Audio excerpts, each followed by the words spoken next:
أفحسبتم أنما خلقناكم عبثا وأنكم إلينا لا ترجعون صدق الله العلي العظيم شكرا درود إبراهيم পাঠ اللهم صل على محمد وعلى آل محمد كما صليت على إبراهيم وعلى آل إبراهيم إنك حميد مجيد اللهم بارك على محمد وعلى آل محمد كما باركت على إبراهيم وعلى آل إبراهيم إنك حميد مجيد الحمد لله আল্লাহ রব্বুল আলামিনের দরবারে অসংখ্য অগণিত শুকরিয়া যে মহান রব্বুল আলামিন আমাদেরকে শাওয়াল মাসের শেষ জুমআতে আমাদেরকে আল্লাহ রব্বুল আলামিনের ঘরে মসজিদে আসার এবং বসার এবং দ্বীনের কিছু কথাবার্তা শোনার তৌফিক দান করেছেন। এজন্য সেই মহান মুনিবের দরবারে কালিমাতুশ শুকুর আদায় করি, সকলেই বলি আলহামদুলিল্লাহ। যেরকম ভাবে ইংরেজি 12টি মাস রয়েছে, ঠিক তেমনি ভাবে বাংলা 12টি মাস রয়েছে, আরবি 12টি মাস রয়েছে। কিন্তু আমরা মুসলমান, আমরা এতটুকু জানি যে ইংলিশ যে মাসগুলো আছে এগুলো আমাদের মুখস্থ, আমাদের বাংলা মাস মুখস্থ, কিন্তু আরবি মাস আমাদের মুখস্থ জানা নাই, অনেকেই জানি না। কিন্তু আমাদের জানার দরকার ছিল, জানা থাকা দরকার ছিল আরবি মাসের, কিন্তু আমরা সে আরবি মাসের নাম বলতে পারি না। তো যে হাদিসে তেলাওয়াত করেছি, লা তাআতা লি মাখলুকিন ফিদ-দীন, এই হাদিসে পাকের মধ্যে রাসূল করিম সাল্লাল্লাহু আলাইহি ওয়াসাল্লাম বলেন যে যদি কোনো বান্দা নবীকে বেজার করিয়া, নবী মুহাম্মদুর রাসূলুল্লাহ সাল্লাল্লাহু আলাইহি ওয়াসাল্লামকে বেজার করিয়া যদি কোনো মানুষের গোলামি করে বা কোনো মানুষকে খুশি করতে চায়, সে যদি এই কাজ করে নবী মুহাম্মদুর রাসূলুল্লাহ সাল্লাল্লাহু আলাইহি ওয়াসাল্লামকে বেজার করিয়া যদি মানুষের গোলামি করে, তাহলে সে যে এই কাজটা করলো সেটা হারাম। যদি কোনো মানুষের গোলামি করে, এই গোলামি করাটা কি হারাম। আবার এমনটাও নয় যে নবীকে বেজার করিয়া আল্লাহ তাআলাকে গোলামি করব।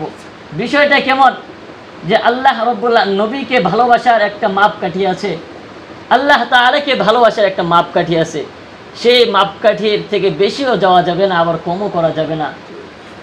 আল্লাহকে নারাজ করিয়া, নবীকে নারাজ করিয়া যদি আমরা মানুষের গোলামি করি, তাহলে আল্লাহ এটা সম্পূর্ণভাবে নবী করিম সাল্লাল্লাহু আলাইহি ওয়াসাল্লাম বলেছেন হারাম। আল্লাহ রাব্বুল আলামিন বলেন সূরা মুমিনুনের মধ্যে 17 নম্বর পারা প্রথম পৃষ্ঠায়, قد أفلح المؤمنون, এই সূরার মধ্যে আল্লাহ রাব্বুল আলামিন বলেন أفحسبتم أنما خلقناكم عبثا وأنكم إلينا لا ترجعون। দুনিয়ার মানব সম্প্রদায়, আমি তোমাদেরকে জমিন, তোমাদেরকে আমি আল্লাহ রাব্বুল আলামিন কুদরতি হাত দিয়া বানাইছি। আমি আল্লাহ রাব্বুল আলামিন তোমাদেরকে বসবাস করবার জন্য আমি তোমাদেরকে মাটি দান করছি। এই মাটির উপরে আমি সমস্ত প্রকার নিয়ামত আমি ঢেলে দিয়েছি। যখন এই জমিনটা আমি আল্লাহ রাব্বুল আলামিন সৃষ্টি করলাম, এই জমিনটা সৃষ্টি করার পরে এই জমিনটা হেলতেছিল, দুলতেছিল, তখন আমি আল্লাহ রাব্বুল আলামিন পবিত্র কালামে হাকিমের মধ্যে বলেন তাবারাকাল্লাযী বিয়াদিহিল মুলক। যখন এই জমিনটা হিলতেছিল তুলতেছিল, দেখবেন আমাদের দেশে বা অন্যান্য দেশে বড় বড় পাহাড় দেখা যায়। এই পাহাড়গুলোকে আল্লাহ রাব্বুল আলামিন কেন সৃষ্টি করেছেন? আল্লাহ রাব্বুল আলামিন পেরাক হিসাবে এগুলো পাহাড়গুলোকে সৃষ্টি করেছেন। এই পাহাড়গুলো যখন আল্লাহ তাআলা স্থাপন করেছেন, এই পাহাড়গুলো বানিয়েছেন, তৎক্ষণাৎ জমিনটা নাড়াচাড়া বন্ধ হয়ে গিয়েছে, বন্ধ করা শুরু করে দিয়েছে। আল্লাহ তাআলা চাইলে পারতেন পাহাড় না দিয়েও জমিনকে স্তব্ধ রাখতে, নাড়াচাড়া না করতে, কিন্তু আল্লাহ রাব্বুল আলামিন জমিনের ভিতরে পাহাড় তৈরি করে দিয়েছেন নিদর্শন হিসাবে। দেখেন দূর দূরান্ত থেকে মানুষ সেই পাহাড় দেখতে যায়। কেন দেখতে চায়? আল্লাহ তাআলার সৃষ্টি পাহাড়। এই কোনো মানুষ বানাইছে? আল্লাহ তাআলা বানাইছে। এটা আল্লাহ তাআলা একটা নিদর্শন। আফাহাসিবতুম আন্নামা খালাকনাকুম আবাসাও ওয়া আন্নাকুম ইলাইনা লা তুরজাউন। আমি আল্লাহ রাব্বুল আলামিন তোমাদেরকে পৃথিবীর মধ্যে সমস্ত কিছুই দিয়েছি, তোমাদেরকে অনার্থক বানাই নাই, অনার্থক সৃষ্টি করে নাই। তোমাদেরকে তোমরা দুনিয়াতে থাকবা, খাইবা, পড়বা, আবার যখন বিদায়ের সময় আইসা যাইবে তোমরা আমার কাছে সুন্দরভাবে চলে আসবা। বিষয়টা এমন নয় যে দুনিয়ার ভিতরে থাকলা, খাইলা, পড়লা, কবরের চিন্তা করলা না, আখিরাতের চিন্তা করলা না, মৃত্যুর কথা চিন্তা করলা না, এই 60, 70, 80 বছর জিন্দেগি পাইলা, তোমাদেরকে এটা অনার্থক দেই নাই। আমি আল্লাহ রাব্বুল আলামিন আরেকটা আয়াতের মধ্যে বলেন ওমা খালাকাতুল জিন্না ওয়াল ইনসা ইল্লা লিয়াবুদুন। আমি আল্লাহ রাব্বুল আলামিন দুইটা জাতিকে আমি সৃষ্টি করেছি আমার গোলামি করবার জন্য। জিন এবং ইনসানকে আল্লাহ রাব্বুল আলামিন আল্লাহ তাআলার ইবাদত করার জন্য পাঠিয়েছেন। আল্লাহ রাব্বুল আলামিন বলেন যদি তোমরা আমার গোলামি কইরা আসতে পারো তাহলে রয়েছে জান্নাত, আর যদি গোলামি না কইরা আসতে পারো তাহলে রয়েছে জাহান্নাম। আল্লাহ রাব্বুল আলামিন দুইটা পথ আমাদেরকে দেখিয়ে দিয়েছেন, ডান এবং বাম। যদি ডান দিকে চলতে পারো তাহলে আল্লাহ রাব্বুল আলামিনের জান্নাত পেয়ে যাইবা, আর যদি বামে হাঁটো তাহলে জান্নাত পেয়ে যাইবা। আমি আল্লাহ রাব্বুল আলামিন তোমাদেরকে ইবাদত করবার জন্য তোমাদেরকে যে আমি আল্লাহ তাআলা জান্নাত দান করব, আমি তোমাদের মাথার মধ্যে তোমাদের জ্ঞান দান করছি, যে জ্ঞান দিয়ে ভালো মন্দ তোমরা যাচাই করতে পারো, জাস্টিফাই করতে পারো, ভালো খারাপ চিনতে পারো। তোমাদের জিহ্বা দান করছি, তোমরা তোমাদেরকে যে ফলগুলো দিয়ে আমি, সেই ফলগুলো কাঁঠালের সময় কাঁঠাল দেই, সেই কাঁঠাল স্যান্ড একরকম, কুশগুলো আরেক রকম, আমের স্যান্ড একরকম, কালার আরেক রকম, সমস্ত কিছুর মধ্যে স্বাদ ভিন্ন ভিন্ন রকম আমি আল্লাহ তাআলা দিয়ে রেখেছি। তোমরা যদি এত নিয়ামত পাবার পরেও যদি আমি আল্লাহ রাব্বুল আলামিনকে যদি সন্তুষ্ট না করে আসতে পারো তাহলে তোমাদের জন্য রয়েছে জান্নাত। সেই জান্নাতে কে যেতে চাই আমরা? যাওয়ার প্রস্তুত আছেন ইনশাআল্লাহ? তাহলে আল্লাহ তাআলার গোলামি করতে হবে। এখন বুঝতে হবে গোলামি কি জিনিস। গোলামি আমরা বুঝি যে নামাজ পড়াটাই গোলামি। আরে না, আল্লাহ রাব্বুল আলামিন বলেন যে নামাজ পড়ার নাম আসল গোলামি নয়, হজ্জে বাইতুল্লাহ কাবা করার নাম আসল গোলামি নয়, রোজা রাখার নাম আসল গোলামি নয়, যাকাত প্রদান করার নাম আসল গোলামি নয়। গোলামি হচ্ছে আমার আদেশ এবং নিষেধ মানা। কি মানা?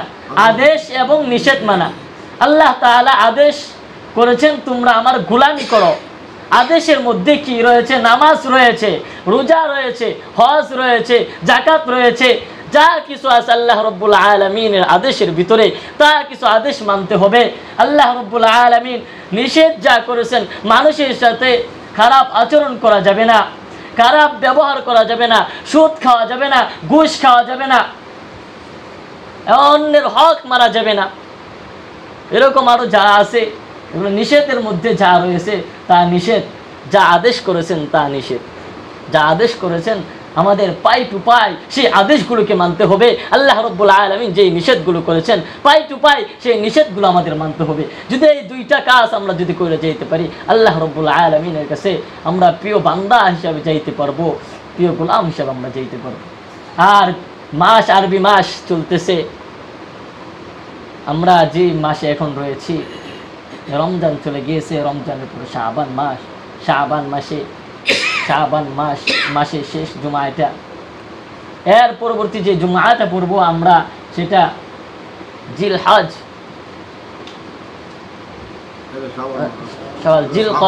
জিলকদ মাসে আমরা জুমা পড়বো, আগামী জুমা জিলকদ।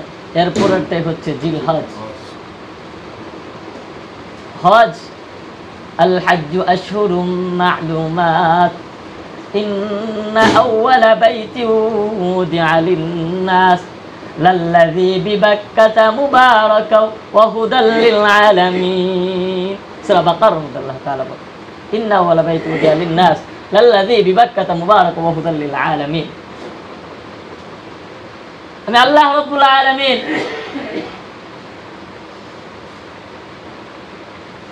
যে কাবা ঘর নির্মাণ হয়েছে সেই নিয়ে ইহুদি খ্রিস্টানদের একটা প্রশ্ন এখনো রয়ে গেছে। যে প্রশ্নটা হলো, এই পৃথিবীতে সর্বপ্রথম যে মসজিদ নির্মাণ হয়, যেই ঘর নির্মাণ হয়, সেই ঘরের নাম হলো কাবা। ইব্রাহিম খলিলুল্লাহ আমাদের জাতির পিতা, যারা হজ করতে গিয়েছেন, আমরা তো জানি না, আমরা কিতাবের মধ্যে পেয়েছি যে একটা জায়গা আছে, সেই জায়গার মধ্যে আমাদের জাতির পিতা ইব্রাহিম খলিলুল্লাহ তার দুইটা পায়ের চিহ্ন রয়ে গেছে, পদাচরণ রয়ে গেছে। যে জায়গাতে দাঁড়িয়ে সে এই কাবা ঘর নির্মাণ করেছিল, যখন ইব্রাহিম আলাইহিস সালাম যখন কাবা ঘর যখন নির্মাণ করলেন পাথর দিয়ে, সেই পাথরগুলো সমস্ত নবীদেরকে একটা মুআজিজা দান করেছিলেন। ঠিক তেমনিভাবে ইব্রাহিম আলাইহিস সালাম যখন কাবা ঘর নির্মাণ করতে যান, তখন ইব্রাহিম আলাইহিস সালাম যখন পাথর ধরেন, পাথরগুলো কাদা মাটির মতো হয়ে যায়। আমরা যদি একটা পাথরকে যদি আমরা প্রতিদিন যদি আমরা একটা পাথর বাসায় নিয়ে এসে যে পাথরটার উপরে যদি আমরা প্রতিদিন পা রাখি, বা সে 1, 2, 20, 30 বছর যদি হয়ে যায় পা রাখি, এই পাথর কোনো দিক দিয়ে ক্ষয়ক্ষতি হবে না। কিন্তু আল্লাহ রাব্বুল আলামিন বলেন, যখন ইব্রাহিম খলিলুল্লাহ যখন এই পাথর দিয়ে কাবা ঘর নির্মাণ করছিল, তখন সেই পাথর যে নিচের যে পায়ের নিচে যে পাথরটা রয়েছে, সেই পাথর যখন যে ইব্রাহিম খলিলুল্লাহ যখন আলাইহিস সালাম যখন পাথর লাগাইতেন, পাথর বসাইতেন, তৎক্ষণাৎ নিচের পাথরগুলো যখন উপরের অংশ চলে যাইতেন, তখন উপরে যাওয়া লাগতো। এই পাথরগুলো আল্লাহ তাআলার কুদরতে সেই পাথরগুলো আবার উপরে চলে যেত, আবার তখন নিচে প্রয়োজন হইতো পাথরগুলো